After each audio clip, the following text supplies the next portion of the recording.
That evening the two angels came to the entrance of the city of Sodom. Lot was sitting there, and when he saw them, he stood up to meet them. Then he welcomed them and bowed with his face to the ground. "My lords," he said, "come to my home to wash your feet and be my guests for the night.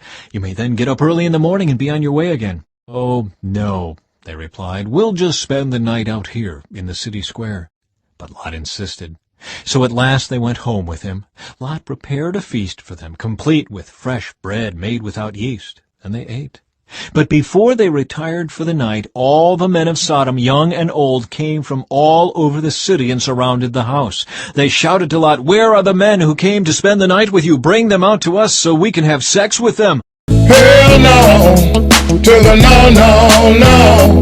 So Lot stepped outside to talk to them, shutting the door behind him. "Please, my brothers," he begged, "don't do such a wicked thing. Look, I have 2 virgin daughters. Let me bring them out to you, and you can do with them as you wish." Hell no, to the no, no, no.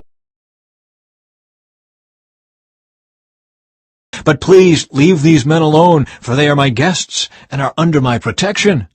"Stand back," they shouted. "This fella came to town as an outsider, and now he's acting like our judge. We'll treat you far worse than those other men." And they lunged toward Lot to break down the door. But the 2 angels reached out, pulled Lot into the house, and bolted the door. Then they blinded all the men, young and old, who were at the door of the house.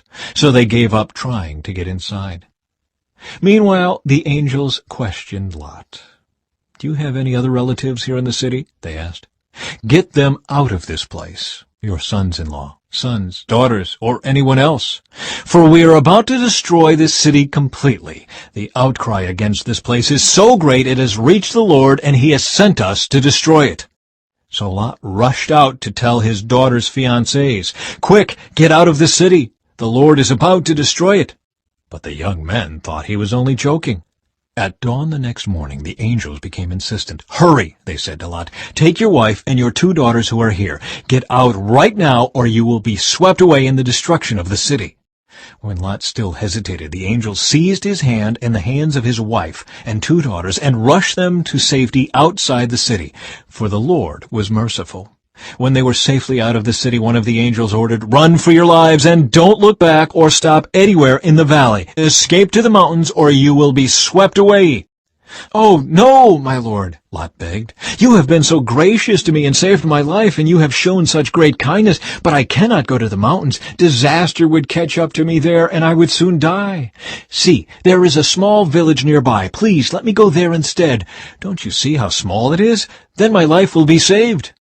"All right," the angel said, "I will grant your request. I will not destroy the little village, but hurry, escape to it, for I can do nothing until you arrive there." This explains why that village was known as Zoar, which means little place. Lot reached the village just as the sun was rising over the horizon. Then the Lord rained down fire and burning sulfur from the sky on Sodom and Gomorrah. He utterly destroyed them, along with the other cities and villages of the plain, wiping out all the people and every bit of vegetation. But Lot's wife looked back as she was following behind him, and she turned into a pillar of salt. Abraham got up early that morning and hurried out to the place where he had stood in the Lord's presence. He looked out across the plain toward Sodom and Gomorrah and watched as columns of smoke rose from the cities like smoke from a furnace. But God had listened to Abraham's request and kept Lot safe, removing him from the disaster that engulfed the cities on the plain.